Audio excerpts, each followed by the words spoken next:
तारकं नमामि विघ्नेश्वरपादपङ्कजं वसुदेवसुतं देवं कंसचाणूरमर्दनं देवकी परमानन्दं कृष्णं वन्दे जगद्गुरुं मनोजवं मारुततुल्यवेगं जितेन्द्रियं बुद्धिमतां वरिष्ठं वातात्मजं वानरयूथमुख्यं श्रीरामदूतं शरणं प्रपद्ये। सर्वमङ्गलमाङ्गल्ये शिवे सर्वार्थसाधिके शरण्ये त्र्यम्बके गौरी नारायणी नमोस्तुते।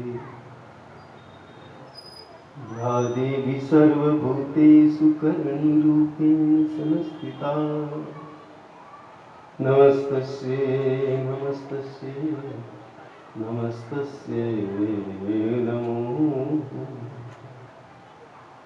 नमो गोभ्यः श्रीमतीभ्यः सौरभेयिभ्य एव च नमो ब्रह्मसुताभ्यश्च पवित्राभ्यो नमो नमः। नमोऽस्तु शशिसङ्कासं नमस्ते जगत्पते नमोऽस्तु देवरूपाय स्वर्गमार्गप्रदर्शकः कर्ममार्गस्वरूपाय सर्वगाय नमो। ब्रह्मानन्दं परमसुखदं केवलं ज्ञानमूर्तिं द्वन्द्वातीतं गगनसदृशं तत्त्वमस्यादिलक्ष्यम् एकं नित्यं विमलमचलं सर्वधी साक्षिभूतं भावातीतं त्रिगुणरहितं सद्गुरुं त्वं नमामि। बोलिए गौ माता की, नंदी बाबा की, श्री सद्गुरुदाता की, सच्चिदानंद भगवान की, सत्य सनातन धर्म की, हनुमान जी महाराज की, श्री भैरवनाथ की, जगदम्बे मात की, करणी मैया की, त्रिपुरा मैया की, लक्ष्मी नारायण भगवान की। नमः पार्वती पतये हर हर महादेव शंभो। अर्चनीय वंदनीय पूजनीय पूज्यपाद गुरुदाता भगवान के चरणों में प्रणाम।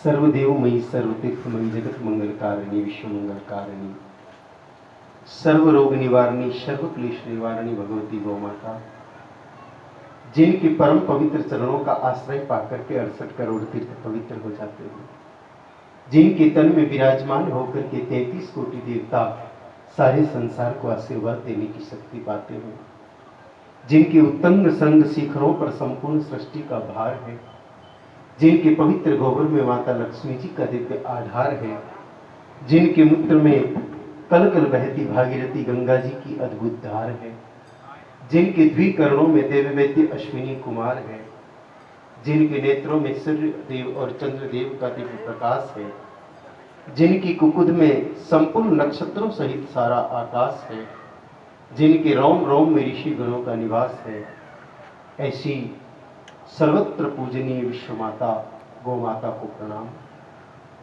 धर्म अर्थ काम और मोक्ष के प्रदाता नंदी बाबा, जिनके पवित्र पीठ पर विराजमान होकर के भगवान भोलेनाथ सहज ही संपूर्ण सृष्टि का सहार कर्म संपन्न करते हैं, जिनकी कुकुद का आश्रय पाकर के महाराज काकुस्थ देवासुर संग्राम में देवताओं को विजय दिलाते हैं, जिनकी जीवा का क्षणिक स्पर्श मारने से लंबी अवधि तक अंधता का दुख भोगने वाले दीर्घतमा ऋषि नेत्र ज्योति पाकर के गौतम हो जाते हैं, ऐसे धर्म अर्थ काम और मोक्ष के प्रदाता समस्त नंदी बाबाओं को, वृषभ देवताओं को प्रणाम। गौ सेवकों, और गौ भक्तों की इस नगरी में विराजमान आप सभी ईश्वर प्रेमी सज्जनों, भक्तिमती माताओं, बहनों और नन्हे मुन्ने बाल गोपालों के सभी के हृदय में विराजमान मां सुरभि के चरणों में मेरा वंदन। परमात्मा की पवित्र कृपा से हम सभी महामारी के दो दौर गुजरने के बावजूद भी ईश्वर कृपा से सुरक्षित बैठे हैं। और मेरा ऐसा सोचना है कि इसमें बहुत बड़ी भूमिका भारतीय संस्कृति के सत्वगुण को अंगीकार करने की है। जिन जिन लोगों ने अपनी संस्कृति को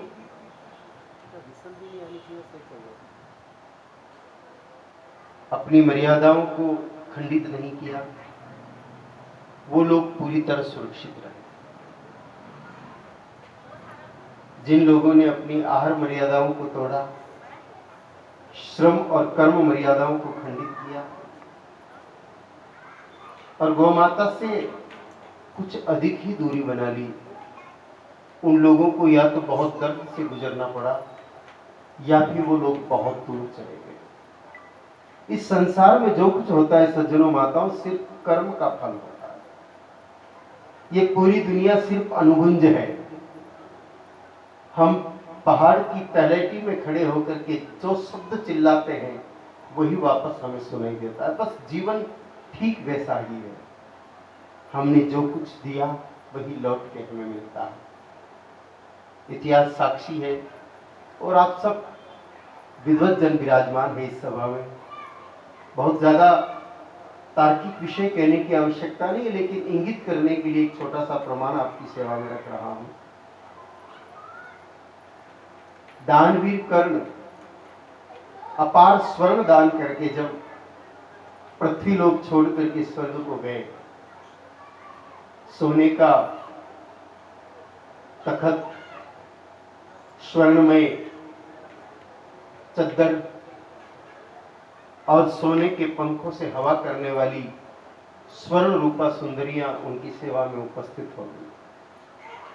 भोजन का वक्त आया, सुंदर सोने का बाजोट लगाया पाटला, सोने की थाली और सोने की कटोरी में स्वर्णमय तरल पदार्थ और स्वर्णमय पकवान परोसा गया। कर्ण सोचने लगा, ये सब कैसे खाऊं? न सोना पिया जा सकता, न सोना खाया जा सकता। कर्ण ने यमराज जी से प्रार्थना की कि प्रभु ये क्या मजाक है? मेरी दान वीरता से सारी दुनिया अचंभित है और मुझे भूखे मारने की ये कौन सी योजना है? सोना भला कोई खाया जाता है? कहा कर्ण क्या करें, तूने सारी जिंदगी पृथ्वी पर रह करके सोना दान किया, अब हिस्से में तो तुम्हारे सोना ही आएगा, हम भोजन कहां से दें? कर्ण को अपनी त्रुटि का एहसास हुआ। पुनश्च कर्ण ने प्रार्थना की कि मुझे सिर्फ एक दिन का अवसर भूलोक के लिए दीजिए। क्योंकि दानवीरता बहुत बड़ी थी, इसलिए कर्ण को फिर मौका मिला और एक दिन पर ही उसने प्रयास करके जितना हो सका अन्नदान किया, ताकि जो स्वर्ग का शेष समय था वो आहार के साथ बीत सका। हम जो कुछ देते हैं वो मिलता है। इस महामारी में जिन लोगों ने अपने घर पर रह करके साफ सुथरा गौ माता का दूध दही घी खाया, द्रव्य पदार्थों का सेवन किया, साफ सुथरी सब्जियां फल अनाज खाया, उनकी बात तो ठीक है। बाकी जो लोग प्लास्टिक की थैलियों में पैक कुरकुरा, बिस्किट, चिप्स, नमकीन खाते रहे, उन प्लास्टिक की थैलियों को सड़कों पर फेंकते रहे पिछले 5-25 साल से। ये पैकिंग फूड की परंपरा बहुत पुरानी नहीं है, 20-25 साल पुरानी परंपरा है। 20-25 सालों में जिन लोगों ने जितनी ज्यादा थैलियां फेंकी, कहना नहीं चाहिए, लेकिन सत्य हम नहीं कहेंगे तो कौन कहेगा। जिन्होंने बहुत थैलियां फेंकी मेरे भाई बहनों प्लास्टिक की, उनको कफन भी नसीब नहीं हुआ, प्लास्टिक की थैलियों में पैक होकर के हॉस्पिटल से घर लौट के आना पड़ा। जो हमने इस धरती माता को, इस पर्यावरण को दिया, वही हमने अंत में पाया। हम अब सावधान हो जाएं। हम अपने जीवन में वही करें जो हमें चाहिए, क्योंकि हम जो करेंगे हमें सिर्फ वही मिलेगा। और कर्तव्य पालन में मानव का सबसे बड़ा कर्तव्य होता है सर्वमात्र की सेवा। और गाय माता को सज्जनों माताओं सबसे बड़ी मां शास्त्रों ने बताया और समवेत स्वर में बताया है। गावः जगन मातरम गावो विश्वस्य मातरः। गाय माता न हिंदू की, न मुसलमान की, न भारत की, न पाकिस्तान की, वो चराचर जगत की माता है। जिस किसी जीव ने, मनुष्य मात्र में, जिस किसी जीव ने गाय माता को अगर माता समझ लिया है, उसकी शरणागति ले ली है, तो फिर क्योंकि आपके नगर में प्रवेश करने पर ही भी प्रभु प्रथमेश के ही दर्शन होते हैं। और हमने भी आज शुरुआत वहीं से की है, गणाधिनायक भगवान गणपति जी के दरबार में शीश झुका करके। तो प्रभु गणेश जी स्वयं अपनी कलम से व्यास जी की वाणी को लिपिबद्ध करते हुए कालजयी कृति महाभारत में लिखते हैं कि मातरः सर्वभूतानां गावः सर्वसुख प्रदाः। गाय माता संपूर्ण जगत की माता है, और जो कोई मानव गाय माता को माता समझ के उनकी शरण में चला जाता है, फल रूप में गावः सर्वसुख प्रदाः, फिर गाय माता उसको सभी प्रकार के सुख देती है। लेकिन शर्त है, हम मां माने तो। अब कहने को संपूर्ण भारतवासी और मुख्य रूप से सनातन धर्मी कहते तो सभी हैं कि गाय हमारी माता है, लेकिन हृदय पर हाथ रख करके हम अपने स्वयं से एक प्रश्न करें कि एक नाता हम लोगों को वास्तव में कितने प्रतिशत निभाना आता है। ये सबसे बड़ा प्रश्न है, और ये प्रश्न मैं आपसे भी पूछूंगा कि क्या वाकई हम लोगों को ये नाता निभाना आता है, या सिर्फ कह के काम चला लेते हैं कि गाय हमारी माता है। अगर माता है तो निश्चित परिवार की सदस्य है, एज ए फैमिली मेंबर, निसंदेह है। अब परिवार की सदस्य है तो भय के साथ। कुछ समय पहले अपने परिवार में निश्चित रूप से किसी की शादी हुई होगी, लग्न विवाह समारोह में हमने पूरे परिवार के लिए नए वस्त्र खरीदे। छोटा सा बच्चा था 5-7 दिन का, उसके लिए भी नया जबला लाए। वृद्ध दादाजी थे, उनके लिए भी कुर्ता धोती नया लाए। वो भली खाट से नहीं उठते हैं, सोए ही रहते हैं, फिर भी उनके वस्त्र बदले की विवाह है। गाय माता भी तो हमारी माता है। क्या एक मीटर भर की कोर किनारी लगी हुई साड़ी शादी के उत्सव के दौरान गाय माता को भी ओढ़ाने के लिए तैयार की हमने? नहीं। विवाह में हम सब लोग सोना चांदी के आभूषण, ऑर्नामेंट्स, ज्वेलरी, जेवर पहन के घूमते हैं। माना कि गाय माता सोना चांदी नहीं पहनती, लेकिन खेल भावों का है सज्जनों। जब 5 लाख का सोना खरीद सकते थे, 50 रुपए की पीतल घंटी तो गैया मैया के गले में बांध देते कि श्रृंगार का अधिकार तो इसका भी तो है। अगर ये माँ है तो इसका भी तो हक बनता है एक पीतल की घंटी पर। शादी में हमने 4 दिन तक हलवा पूरी लड्डू मिठाई खाया। क्या हमने शादी के निमित्त गाय माता को गुड़ की डली खिलाई, ये भी याद आया? नहीं आया। कई घरों में तो शादी के जोश में 12 घंटे तक चारा डालना ही भूल जाते हैं, मैया भूखी ही खड़ी रह जाती है। और ये साधारण बात है। और गंभीरता से विचार करें तो हमारी कोई भी माँ की मृत्यु हो, चाहे जन्मदाता जननी माँ हो, चाहे माँ की माँ नानी माता हो, चाहे पिता की माँ दादी माता हो, किसी भी माँ की मृत्यु होती है, उस माँ के मृत शरीर को भी हम स्नान करवाते हैं विधि पूर्वक, नए कपड़े पहनाते हैं, मृतदेह को 4 कंधे पर उठा करके इज्जत से शमशान में ले जा करके अंतिम संस्कार करके आते हैं। और जब हमारी अपनी गाय माता मर जाती है, किसी ट्रैक्टर के पीछे बांध करके नगर के बाहर फेंकवा के आ जाते हैं, जहां उस गाय माता के मृत शरीर को कुत्ते और कौवे नोच नोच करके खाते हैं। तो धर्म की बात आती है तब हम कहते हैं कि गाय हमारी माता है। महाभारत के अनुसार वह जब सकल सुखों की दाता है, और जब उस माता के साथ ही हमारा रिश्ता जूठा पड़ जाता है। इसलिए मनुष्य सारी जिंदगी सुख की तलाश में भटकता तो है, लेकिन अंतोगत्वा उसकी जोली में मात्र दुख ही आता है। आज मानव मात्र के दुखी होने के पीछे बहुत बड़ा कारण है अपनी मां का अनादर। मुख्य कारण लंबी अवधि तक ऐसे शासन में जीना जिस शासन ने गाय माता के महत्व को बढ़ाने के बजाय घटाया। चाहे वो मुगल हो, चाहे पुर्तगाली हो, चाहे अंग्रेज हो, इस गुलामी के दौर ने हमको गाय माता के बारे में जानने का अवसर नहीं दिया। हमारी पौराणिक और वैदिक संस्कृति कहा करती थी गाय हमारी माता है। हमारी आधुनिक मैकाले शिक्षा पद्धति ने सिखाया cow is an useful animal, गाय एक उपयोगी जानवर है। जबकि हमारे महापुरुष कहते हैं कि तिलम न धान्यम पशुवत न गावः, गाय माता पशु नहीं, गाय माता प्राणी नहीं, गाय माता सनातन धर्म का प्राण है। गाय माता जानवर नहीं, गाय माता भारतीय संस्कृति की जान है, अपने वैदिक सत्य सनातन धर्म की शुद्ध पहचान है। और गहराई से हम दृष्टि डालें तो पाएंगे कि गाय माता अवतारों की भी इष्ट है और देवताओं के समान है। मैं 3 छोटे से प्रमाण आपकी सेवा में रख रहा हूं जो पर्याप्त होंगे ये साबित करने के लिए कि गाय माता में सुपरनेचुरल पावर है। गाय माता धरती पर चलता फिरता एक दिव्य स्वरूप है और उसकी शरण लेने के बाद में फिर और कुछ शेष नहीं रह जाता। ये सत्य है। 4 वेद, 6 शास्त्र, 18 पुराण, उपनिषद, स्मृतियां, श्रुतियां, ब्राह्मण ग्रंथ इत्यादि, आप किसी का भी अध्ययन करिए, किसी भी दिव्य देव ग्रंथ में, धर्म ग्रंथ में भगवान के, देवताओं के या अवतारों के मलमूत्र की महिमा का उल्लेख नहीं। मैं आप भाई बहनों की दृष्टि से देवताओं की महिमा लेस मात्र भी कम करने का कोई यत्न नहीं कर रहा हूं। नहीं मैं आप लोगों को नास्तिक बनाने का कोई प्रयत्न कर रहा हूं।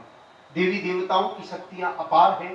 देवताओं की इच्छा के बिना कोई तृण भी अपने स्थान से उठ करके एक सूत डिग नहीं सकता। इसके बावजूद भी देवी देवताओं के मलमूत्र की महिमा का उल्लेख कहीं नहीं लिखा है, जबकि गाय माता के गोबर और मूत्र की महिमा चारों वेदों ने गाई है और 18 पुराणों ने एक ही स्वर में सुनाई है।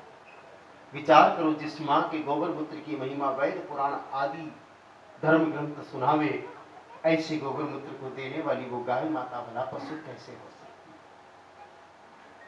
हम अपने चौके को पवित्र रखते हुए उसमें पवित्र रीति से पवित्र अन्न को भोजन के रूप में बनाएं और अपने इष्ट देवता को भोग लगा करके उस प्रसाद रूप भोजन को हम खाएं। 18-20 घंटे वो भोजन हमारे पेट में रहेगा। बात थोड़ी सी हल्की है, लेकिन समझना, उत्तम बात को समझने के लिए हमें हल्की बात का थोड़ा सा आश्रय लेना पड़ेगा कि वो बहुमूल्य भगवान के भोग लगाया हुआ उत्तम श्रेष्ठ परम पवित्र प्रसाद भोजन हमने खाया। 18-20 घंटे वो हमारे पेट में रहेगा और पचने के बाद जब अवशिष्ट रूप में हमारे शरीर से वापस निष्कासित होगा, आप सब जानते हैं, या तो मल या गंदगी ही बनकर के निकलेगा। मानव अपने शरीर को कितना ही श्रेष्ठतम मान ले, लेकिन मानव के शरीर की सत्यता सिर्फ इतनी है कि वो भगवान का प्रसाद भी खाता है तो वह गंदगी बनकर के मानव के शरीर से बाहर आता है। और जिस गाय माता को अज्ञानतावश या अहंकारवश हम पशु समझ बैठे हैं, वो गाय माता सड़क के किनारे पड़ा कैसा भी गंदा कचरा खा ले, वो कचरा 4 घंटे बाद 5 घंटे बाद जब गाय माता के शरीर से वापस निकलता है तो परम पवित्र गोबर बन के निकलता है। उस गोबर को गंदी से गंदी जगह पर हम लेपन कर दे, वहां बैठ के हवन कर सकते हैं, पूजन कर सकते हैं, यज्ञ कर सकते हैं। तुलना आप कर लीजिए कि मानव प्रसाद को भी गंदगी बनाता है और गाय माता गंदगी को इतना उत्तम बना देती है कि उसमें गंदगी को खत्म करने की शक्ति आ जाती है। तो जिस मां के शरीर में इतनी दिव्यता है, उसको हम पशुतुल्य समझ करके कहीं कहीं पशुतापूर्ण कार्य तो नहीं कर रहे हैं। ये हमें अपने आप से पूछना चाहिए। और वैज्ञानिक दृष्टिकोण से देखो तो भी गाय माता की महत्ता कम नहीं है। आप इस सभा में विराजमान भाई बहनों में से किसी का भी रक्तचाप ज्यादा रहता हो, ब्लड प्रेशर हाई रहता हो, मॉडर्न मेडिकल साइंस का कहना है कि इंसान का डायस्टोलिक ब्लड प्रेशर 80 से अधिक नहीं रहना चाहिए और सिस्टोलिक ब्लड प्रेशर 120 से ज्यादा नहीं होना चाहिए। इससे अगर ब्लड प्रेशर ज्यादा है तो मानव को रोज औषधि लेनी पड़ेगी, नहीं तो उसके ब्रेन या हार्ट में गड़बड़ी हो सकती है। बचने के लिए आयुर्वेद पर विश्वास रखने वाले लोग सर्वगंधा घरवटी खाते हैं, एलोपैथी का उपयोग करने वाले लोग एमोलवास या इलवास 25 जैसी कोई टैबलेट खा करके अपने जीवन को येन केन प्रकार में चलाते हैं। एक दिन आप परीक्षा ले लीजिए, संशय है तो परीक्षा ही समाधान है। रामचरितमानस में भगवान महादेव स्वयं देवी सती के संशय युक्त हो जाने पर कहते हैं कि जो तुम्हारे मनु कछु संदेहु तो की निजाई परीक्षा ले हूं। संशय अधिक है तो परीक्षा ले लो। सुबह सुबह अपना ब्लड प्रेशर चेक कराओ कितना ज्यादा है। कोई गोली दवाई मत खाओ, सीधे आप अपनी गैया मैया के पास जाओ। देसी भारतीय नस्ल की वेद लक्षणा गोमाता, जिसकी पीठ पर खांदोड़ी होती हुई, गले में बढ़िया शानदार कंबल लटके और बोलने पर उनके मुख से मात्र तुल्य प्रणव घोष निकले, ऐसे लक्षणों से परिपूर्ण देसी गाय माता की पीठ पर 15-20 मिनट तक बढ़िया आनंद पूर्वक हाथ घुमाओ और उनकी 11 परिक्रमा करके बिना गोली दवाई खाए उसी समय वापस जाकर के आप अपना रक्तचाप चेक कराओ। आपने किसी औषधि का सेवन नहीं किया, सिर्फ गाय माता को सहलाया और परिक्रमा लगाई। इतना करने मात्र से उस समय आपका रक्तचाप सामान्य मिलेगा। और मेरी बात को आंख बंद करके मानने की आवश्यकता नहीं है। आप जब डॉक्टर की प्री और पोस्ट रिपोर्ट खुद अपनी आंखों से देख लो तब विचार करना कि जिस दिव्य तत्व को छूने, सहलाने और परिक्रमा लगाने से ही अगर हम किसी रोग से बच रहे हैं तो ऐसी स्पर्श शक्ति दाता गाय माता भला पशु कैसे हो सकती। लेकिन हम लोगों ने ऐसी गाय माता को वर्तमान समय में पशु समझना शुरू किया। जब से पशु समझना शुरू किया, हम इंसानों में और पशुओं में जो मुख्य भेद था वो समाप्त हो गया। आप खुद विचार करो, अपने में और जानवरों में अंतर क्या है। हम भोजन करते हैं, अपने नगर में रहने वाले छोटे बड़े कुत्ते भी पेट भरते हैं। हम स्नान करते हैं, भैंस भी नहाती है। हम मकान बनाते हैं, चिड़िया भी घोंसला बनाती है। हम साल भर का अनाज इकट्ठा करके रखते हैं, मधुमक्खी भी शहद बचाती है। हम गीत गाते हैं, कोयल भी गुनगुनाती है। हम नाचते हैं, मोर भी नाचता है। हम लोग शरीर के रंग को बदलने के लिए कपड़े बदलते हैं, अलग अलग रंग का कपड़ा पहनते हैं। हम कपड़ा बदलते हैं तब कलर बदलता है, लेकिन गिरगिट बिना कपड़ा बदले दिन में 3 बार ऑटोमेटिक अपना कलर बदलने की कैपेसिटी रखता है। ये खाना पीना, नहाना धोना, धन धान्य इकट्ठा करना, रोना सोना, बहुत अच्छे वस्त्र पहन करके घूमना, ये सब किसी किसी रूप में जानवर भी कर रहे हैं। अगर हम लोगों ने सारी जिंदगी सिर्फ इतना ही किया तो प्रश्न पैदा होता है अपने में और पशुओं में क्या अंतर है।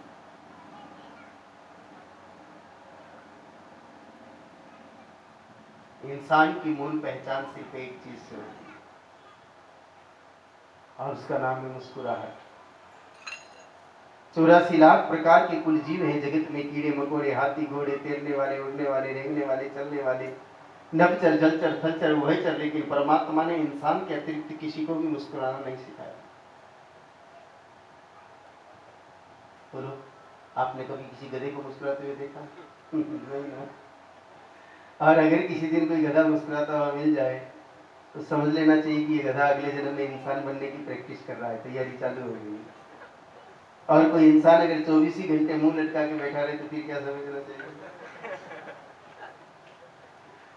Smile is very necessary for human life. बिना मुस्कुराहट के मानव मानव नहीं कहला सकता। आज हमारी मुस्कुराहट करीब करीब गायब हो गई। कितने हंसते मुस्कुराते थे हम लोग, आज उदासी भरे चेहरे चारों तरफ हैं। कारण क्या?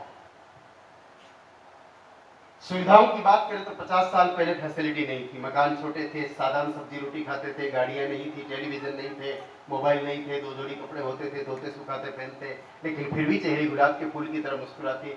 आज एक ही घर में 3-3, 4-4 वाहन है, बंगले बहुत बड़े हैं, 10-10, 20-20 ड्रेसेज हैं, खाना बहुत अच्छा खा रहे हैं, 2-2 सब्जियां दोनों टाइम बन रही है, सब फैसिलिटी हमारे पास, फिर भी हमारा चेहरा उदास। आखिर क्यों? कारण सिर्फ एक कि इन सुविधाओं से इंसान मुस्कुरा नहीं सकता। मुस्कुराहट का सिर्फ एकमात्र साधन है, जब हृदय में हरि विराजे तभी होठों पर मुस्कुराहट आ सकती, बात नहीं आ सकती। और हृदय में हरि कब बैठेंगे? तरीका तुलसी बाबा ने भी बताया है और तही का कबीर साहब ने भी बताया है। तुलसी बाबा रामचरितमानस में लिखते हैं कि निर्मल मन जन सो मोहि पावा, जिसका मन पवित्र है उसी में मैं बैठूंगा, ये भगवान कह रहे हैं। और कबीरदास जी कहते हैं कि मन मेरो निर्मल भयो जैसे गंगा नीर, हरि मारे पाछे फिरे कहत कबीर कबीर। ईश्वर तभी हमारे घट में निवास करेंगे जब हमारा घट पवित्र होगा। शरीर को पवित्र करने के लिए आप ब्रांडेड साबुन का उपयोग कर सकते हैं, लेकिन मन को पवित्र सिर्फ एक वस्तु से किया जा सकता है और उसका नाम है पवित्र तत्व का संग। ये संग का रंग ही जीवन में भरता है। कहा ना, कदली सीप भुजंग मुख स्वाति एक गुण तीन, जैसी संगति बैठिए तेसो ही फल तीन। गगन चढ़ई रज पवन प्रसंगा, कीच ही मिले नीच कर संगा। मिट्टी का कण हवा का संग करे तो आसमान की बुलंदियों को छू जाता है, और वही मिट्टी का कण अगर नाली में गिर जाए तो कीचड़ बन जाता है। कण एक ही था, लेकिन संगति का प्रभाव। राजस्थानी भाषा में कहते हैं कि कालिया रे साथे धोलियो रेवे, रंगनी पर लखन जरूर लेवे। संग का असर पड़ेगा, ये पक्का है। हम पवित्र का संग करें तब मन पवित्र होगा, और मन की पवित्रता का सबसे बड़ा साधन संग के साथ साथ अन्न भी है। गीता जी के 17वें अध्याय में भगवान अर्जुन को समझाते हुए स्पष्ट करते भी हैं कि मानव जैसा अन्न खाता है तद अनुरूप उसका मन और उसके गुण हो जाते हैं। आज हमारे अन्न में महापाप छुपा पड़ा है। अन्न पैदा होता है खेत में, खेती के भी बिना कीड़ा मकोड़ा मरे हो नहीं सकती। कोई ऋषि भी कृषि करे, साधु संत भी खेती करे, जीव हत्या होगी ही। कीड़े मकोड़ों की मृत्यु के पाप से प्राप्त अन्न हमारे घर में आता है।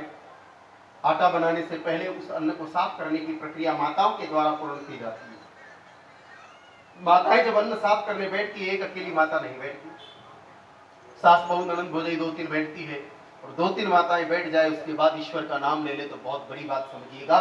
सामान्य तौर पर 2 या 3 माताओं के बैठने के बाद निंदा स्तुति प्रारंभ होती है। रामचरितमानस ने कहा है कि पर निंदा समागन गरीशा, दूसरों की निंदा के समतुल्य कोई पाप नहीं। हमारे हाथ में जब अन्न हो और उस समय हम किसी पापी के पाप की चर्चा करें, उसका वह पाप हमारे अन्न में प्रवेश कर जाता है। जीव हत्या का पाप खेत से आया, निंदा का पाप हमने उसमें और मिलाया, और ऐसे पाप पूर्ण अन्न को खाया। परिणाम स्वरूप हमारे चित्त में इतनी अपवित्रता बैठ गई कि हरि ने स्थान छोड़ दिया, इसलिए हम हंसना बोल गए। आप सोच रहे होंगे कीड़े मकोड़े पहले भी मरते थे, बिल्कुल मरते थे। निंदा राम जी के जमाने में भी होती थी। सीता माता जी की निंदा करने में अयोध्या वालों ने कमी नहीं रखी। ये दोनों गड़बड़ियां पहले भी थी, लेकिन पहले हमारे पास 2 ऐसे साधन थे जो हमारे अन्न को पवित्र कर देते थे। पहला साधन था खेत में, दूसरा साधन था घर में। पहला साधन था हमारे खेतों में बेल बाबा का पैर। श्रीमद् भागवत महापुराण के प्रथम अध्याय में राजा परीक्षित जी के दिग्विजय के पश्चात लौटने पर नगर प्रवेश के समय जिस बैल से भेंट होती है, प्रश्नोत्तरी में बैल स्वयं कहता है कि मैं धर्म हूं। इसके अतिरिक्त भी कई जगह प्रमाण मिलते हैं, जैसे कि पुराणों में लिखा है शंकरो धर्म वाहन, भगवान शंकर का वाहन बैल असल है, धर्म है। स्तुति करते हुए पुराणों में महिमा गाते हुए कहा है कि धर्म त्वम वृष रूपेण जगत आनंद कारक, हे बैल बाबा तुम ही धर्म हो और तुम ही जगत को आनंद देने के मूल हो। बैल के चरण, नंदी के चरण खेत में पड़ने से खेती का पाप खत्म हो जाता था। आज ट्रैक्टर का उपयोग शुरू हुआ, बैल खत्म हो गए। विचार करने लगे कि ट्रैक्टर सस्ता पड़ता है, बैल महंगा पड़ता है, जबकि बिल्कुल मिथ्या गणित है। बैल हमारे खेत में जन्म लेता है, खरीद के लाना नहीं पड़ता, उसकी किस्त नहीं भरनी पड़ती। बैल को डीजल नहीं पिलाना पड़ता है, बैल हमारे ही खेत का वेस्ट खाता है। गेहूं की दाने हम खा गए, नीचे का कूड़ा भूसा खाता है। मकई का भुट्टा हम खा गए, उसके नीचे का डंडा खाता है। मूंगफली के दाने हम खा गए, ऊपर की पत्तियां खाता है। बैल हमारे खेत का बचा हुआ वेस्ट खाकर के बदले में वेस्ट गोबर देता है। वो गोबर खेत में काम आता है, तो हमको यूरिया और डीएपी खरीदने की जरूरत नहीं पड़ती। और यूरिया और डीएपी जिस फसल में नहीं पड़ता, वो फसल अंदर से इतनी मजबूत होती है कि उसमें जहर डालने की जरूरत भी नहीं पड़ती। वो बिना जहर का भोजन हम करते हैं तो हमको हॉस्पिटल जाने की जरूरत ही नहीं पड़ती। तो विचार करिए, ट्रैक्टर की किस्त बच गई, डीजल बच गया, रिपेयरिंग बच गई, यूरिया डीएपी का पैसा बच गया, केमिकल फर्टिलाइजर का पैसा बच गया, और शुद्ध अन्न खाने से हमें बीमारी से भी निजात मिल गई। तो ट्रैक्टर कहां से सस्ता पड़ रहा है? सस्ता तो बैल ही पड़ रहा है। लेकिन हमारी गणित उल्टी हुई और हमने बैलों से नाता तोड़ा, परिणाम भोगना पड़ रहा है। दूसरा साधन हुआ करता था माताओं के पास। माता जब भोजन बनाती, चाहे चारों वर्णों में से कोई भी वर्ण होता, चाहे गरीब अमीर या मध्यम परिवार होता, नियम था कि पहले एक रोटी गाय माता को जिमाने के पश्चात ही घर में भोजन करने का विधान था। परिणाम हमारा अन्न पवित्र हो जाता। बात सीधी सी है, आप अपने घर में लड्डू बनाओ और घर में बैठ के लड्डुओं को खाओ तो एक ही बात कही जाएगी कि हमने लड्डू खाए, लेकिन उन्हीं लड्डुओं को थाली में रख करके भगवान लक्ष्मी नारायण जी की शरण में ले जाओ और 2 लड्डू उनके सामने भोग लगा करके बचे हुए लड्डू घर खाते रहो, फिर बताओ क्या खाया। प्रसाद, और प्रसाद में कभी पाप नहीं होता।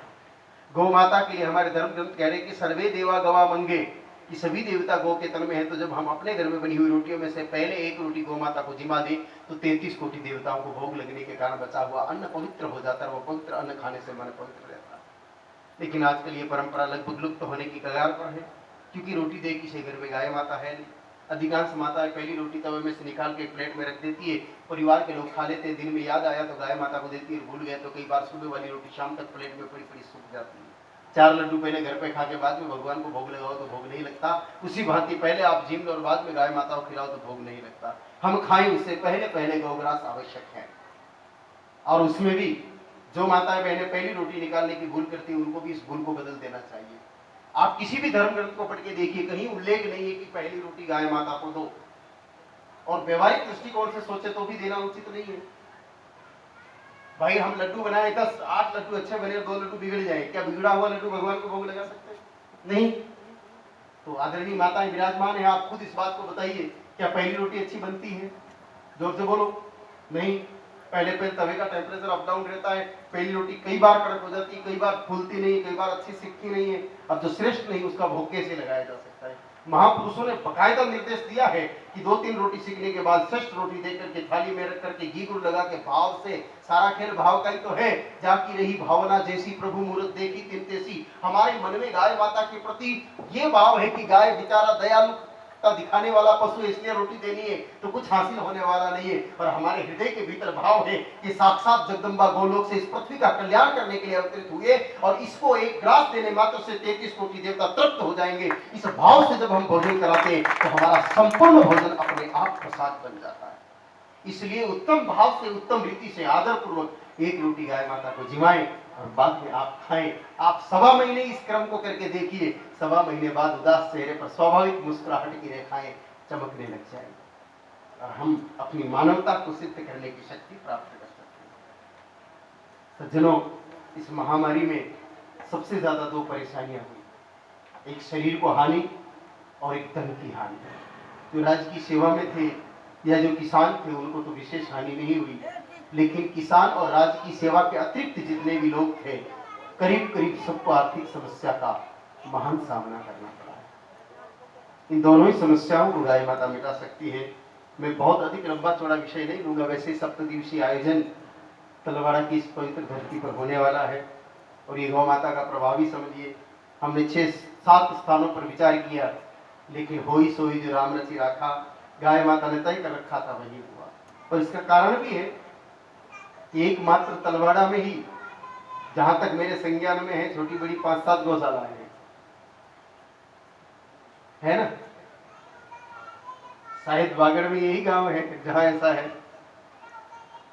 ये उसी का प्रभाव है। भाई चुंबक लोहे को खींच ही लेती है। आप कुछ लोगों को संशय हो सकता है कि मां तो नहीं देखी 7 गौशाला, आप सर्वे करना, पता लग जाएगा आपको भी है, ये पक्का है, आप ढूंढोगे मिल जाएगी। सब प्रकट करें ये जरूरी नहीं है, कुछ प्रकट में सेवा कार्य करते हैं, कुछ अपने स्तर पर करते हैं, और उसी का प्रभाव है कि हम सामान्य तौर पर एक नगर में एक बार ही जाते हैं। इस यात्रा का क्रम अब तक करीब करीब यही रहा है, लेकिन तलवाड़ा में यात्रा के दौरान ही 2 बार आने का अवसर पड़ रहा है। ये उसी का प्रभाव है। आज आए हैं, 17 तारीख को वापस आना पड़ेगा। ये भी गाय माता की सेवा का ही प्रभाव है, यहाँ हो रही सेवा का ही चमत्कार है। तो उन 2 छोटी सी बातों पर चर्चा करेंगे। एक तो अर्थ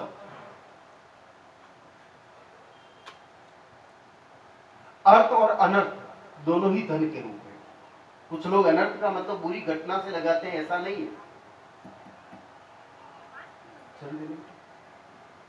अर्थ अर्थात लक्ष्मी जी, अनर्थ अर्थात माया है, दोनों ही धन के रूप है। अनर्थ भी धन ही है और अर्थ भी धन ही है। अनर्थ जब आता है घर में अशांति, क्लेश, रोग और तनाव बढ़ाता है। अर्थ जब घर में आता है, घर में शांति, वैभव, तनाव मुक्ति और आनंद को बढ़ाता है।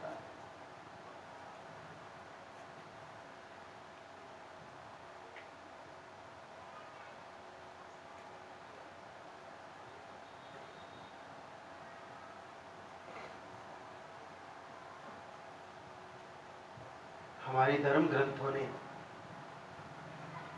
धन को लेकर के 2-3 बातें कही है कि अष्ट ऐश्वर्यमयी लक्ष्मी गोमय वसते सदा, कि 8 ऐश्वर्यों से युक्त लक्ष्मी जी गौ माता के गोबर में निवास करती है। और ये भी कहा है कि गौमय वसते लक्ष्मी, कि गाय माता जी के गोबर में लक्ष्मी जी का निवास है। इसका एक देसी प्रमाण है, तो महापुरुषों ने अंकित किया धर्म ग्रंथों में, लेकिन मैं इसको एकदम देसी बागड़ी प्रमाण देता हूं। बाजार से आप सब्जी खरीद के लाते हैं तो धोते हैं कि नहीं धोते हैं? फल लाते हैं तो धोते हैं। मैंने कई आदरणीय माताओं को देखा है, झाड़ू लाते ही तो भी पहले उसको धो के फिर इस्तेमाल करते हैं। नए कपड़े लाते हैं तो भी एक बार पानी में निकालते हैं। कई प्रकार की ऐसी वस्तुएं हैं जिनको धो करके फिर इस्तेमाल किया जाता है। आप में से ऐसे कौन कौन लोग हैं जिनको तनख्वाह मिलती है और पैसों को घर ला के धो के फिर काम में लेते हैं? कोई नहीं।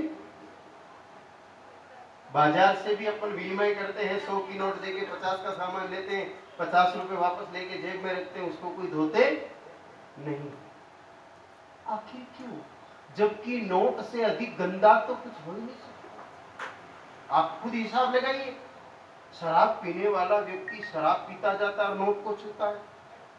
मांस बेचने वाला व्यक्ति उन्हीं हाथों से मांस को विक्रय करता है, उन्हीं हाथों से वो नोट लेता, वो घूम फिर करके अपने पास भी आ सकता है। कई अधिक नोट गिनने वाले लोग तो जीभ को अंगूठा रगड़ के फिर नोट को थूक लगा के गिनते हैं। कई लोग नाश्ता करते हुए भी झूठा हाथ लगा के। नोट को कई प्रकार की अशुद्धियां छूती है, फिर भी हम नहीं धोते, क्यों? कारण सिर्फ एक है कि गोमय वसते लक्ष्मी, नोट लक्ष्मी और लक्ष्मी जी का निवास गोबर में है, और जो गोबर सारे संसार को पवित्र करे तो उसमें रहने वाली लक्ष्मी कैसे अपवित्र हो सकती है? इसलिए नोट को दूर छोड़ने की जरूरत नहीं पड़ती, वो पवित्र ही रहता है।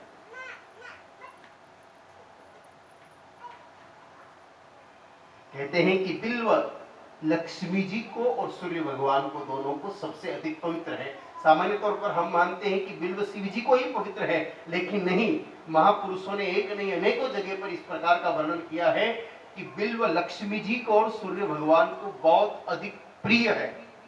और बिल्व की उत्पत्ति भी गाय माता जी के गोबर से ही हुई है। इस नाते भी गौमय वसते लक्ष्मी वाली बात सत्य प्रमाणित है। और वास्तव में मेरा व्यक्तिगत अनुभव, मेरे साथियों का व्यक्तिगत अनुभव, कि जो लोग मन से गाय माता की सेवा करते हैं उनके घर में लक्ष्मी जी का अभाव कभी होता नहीं। उनकी आवश्यकताओं की पूर्ति लक्ष्मी नारायण स्वयं करते हैं। इच्छाओं का तो देखो कोई हिसाब नहीं है। अंबानी जी की प्रॉपर्टी भी आज आपके नाम पे कर दे तो विचार आएगा कि अडानी की क्यों नहीं हो जाए। वो इच्छाएं तो सुरसा के मुख की तरह है, लेकिन आवश्यकताओं की पूर्ति हर गौभक्त और गौ सेवक की कन्हैया जी करते हैं, क्योंकि उन्होंने वचन दिया है, योग क्षेम वहाम्य हम, जो मेरा कार्य करेगा उसकी सारी व्यवस्थाएं मैं देखूंगा। तो भगवान का वास्तविक कार्य क्या है? मैं आपकी पूजा पद्धति पर कोई प्रश्न चिन्ह खड़ा नहीं करता, वो आप करिए, लेकिन क्या आपको लगता है कि सिर्फ कन्हैया जी को नहलाना धुलाना और उनको चंदन का टीका लगा करके भोग लगाना ही कृष्ण कार्य है? नहीं, ये हमारी पूजा का एक हिस्सा मात्र है। वस्तुतः कृष्ण जिस कार्य को करते हुए इस संसार से गए, वह कार्य करते रहना ही श्री कृष्ण जी का कार्य है। और कन्हैया ने तो गौचारण किया, गौ संवर्धन किया, गौ का विकास किया, गौ की रक्षा की, गौ की सुरक्षा की, तो ये कार्य ही तो कृष्ण जी के कार्य हैं। और कृष्ण जी ने कहा है गीता जी में कि योग क्षेम वहां में हो, कि अर्जुन मेरा कार्य करने वाले के सारे कार्य में स्वतः करूंगा। और यही हो रहा है हमारे साथ, तो यही हो रहा है।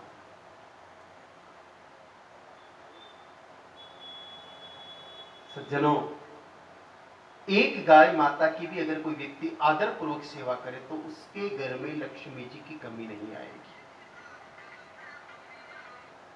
और वैसे भी नित्य गाय माता की सेवा प्रदक्षिणा कर गो माता की खुरों में उपस्थित नाग, लिखा है खुर मध्य तु गंधर्वा खुराग्रेसु पन्नगा, पन्नग यानी नाग, गौ माता की खुरों के अग्रभाग में पन्नग का निवास होता है। जो व्यक्ति प्रतिदिन गाय माता की सेवा करके गौ चरणों का ध्यान करते हुए नव नागों के मंत्र की उपासना करे, अनंतम्बा सुखी शेषम पद्मनाभम च कम्बलम शंखपालम त्रिंतराष्ट्रम तक्षकम कालियम, तथा उस व्यक्ति को अपने जीवन काल में किसी के सामने हाथ फैलाने की आवश्यकता नहीं पड़ती। 17 वर्ष तो हमको भी हो गए, हाथ फैलाने की जरूरत नहीं पड़ी। और रात्रि को यात्रा के दौरान चर्चा कर रहे थे कि हमने गौ सेवा की वो पा लिया जो हम सेवानिवृत्ति तक नहीं पा सकते। ये सत्य है, निश्चित सत्य है। आप आत्मीयता से सेवा करिए, नहीं चाहोगे तो भी मिल जाएगा। और रोग निवारण में गाय माता की भूमिका का तो दूसरा कोई विकल्प ही नहीं। जो व्यक्ति प्रतिदिन सुबह उठ करके 8 तह किए हुए कपड़े से 8 बार गाय माता के पवित्र गौमूत्र को छान करके खाली पेट पीवे और 1.25 घंटे बाद ही दूसरे आहार को ग्रहण करे, दिन के भोजन के साथ हाथ के बिलोने की करीब 300-400 ग्राम छाछ गाय माता की पिए और रात्रि को सोते समय आधा चम्मच बिलोने का घी, हाथ का बनाया हुआ घी 1 गिलास गाय माता के दूध में डाल के अच्छी तरह गौट फेंट करके पी करके सो जाए। सावन मास में बिल्कुल दूध का सेवन नहीं करे, भाद्रपद मास में दही छाछ का उपयोग नहीं करे और एकादशी के दिन गौमूत्र का उपयोग नहीं करे। मत्स्य पुराण के 36वें अध्याय के 16वें श्लोक में उल्लेख भी आता है, श्रावणे वर्जेत क्षीरम दधी भाद्रपदे तथा, सावन में दूध पीने से मनोविकार और घुटने की बीमारी बढ़ती है। भाद्रपद मास में दही छाछ का सेवन करने वाले को आंतरशोथ जैसी बीमारी होती है और एकादशी के दिन गौमूत्र पीने से दिमाग संबंधित विकृतियां पैदा होती है। इन 3 बातों का ध्यान रखते हुए शेष समय में इन 3 वस्तुओं का उपयोग अगर कोई व्यक्ति करे तो 1 वर्ष में उसके शरीर की रोग प्रतिरोधक क्षमता कई गुना बढ़ती है और उस मनुष्य को चिकित्सालय की तरफ दृष्टि डालने की आवश्यकता नहीं पड़ती। इस युग में तो गाय माता का दूध दही घी बहुत जरूरी हो गया है, क्योंकि आप सब जानते हैं कि जिन किसानों के घर में गाय माताएं थी उनको कोरोना कब हुआ और कब खत्म हो गया पता ही नहीं चला। और जो लोग डेयरी का नकली घी खाते रहे उनको अस्पताल में 10-10, 20-20 लाख की ऑक्सीजन पीनी पड़ी। तो हम पहले ही दूध पिए, क्यों 20 लाख की ऑक्सीजन पीनी पड़े फिर बाद में। गाय माता का दूध अमृत है। आयुर्वेद को गहराई से पढ़ने वाले जानते हैं कि जब दूध प्रकरण पढ़ाया जाता है आयुर्वेद में तो उसमें भैंस का, भेड़ का, बकरी का, ऊंटनी का, शेरनी का, कुतिया का, गधिया का, सबके दूध के बारे में पढ़ाया जाता है, लेकिन गाय माता के दूध के बारे में दूध प्रकरण में कहीं उल्लेख ही नहीं है। अगर गाय माता के दूध के बारे में पढ़ना हो तो फिर आयुर्वेद के अमृत प्रकरण को पढ़ना पड़ता है, जिसमें कहा कि गौ का दूध अमृत होने के कारण इसको दूध की श्रेणी में न रख करके अमृत की श्रेणी में रखा गया है। तो ऐसे अमृतमयी पेय को पी करके हम अपने शरीर की रोग प्रतिरोधक क्षमता को बढ़ा सकते हैं। अगर किसी को कोरोना हुआ था और उसके फेफड़ों में कुछ संक्रमण हुआ और फेफड़े प्रभावित हुए तो उसको उन फेफड़ों की रिकवरी के लिए बस छोटा सा उपाय करना है।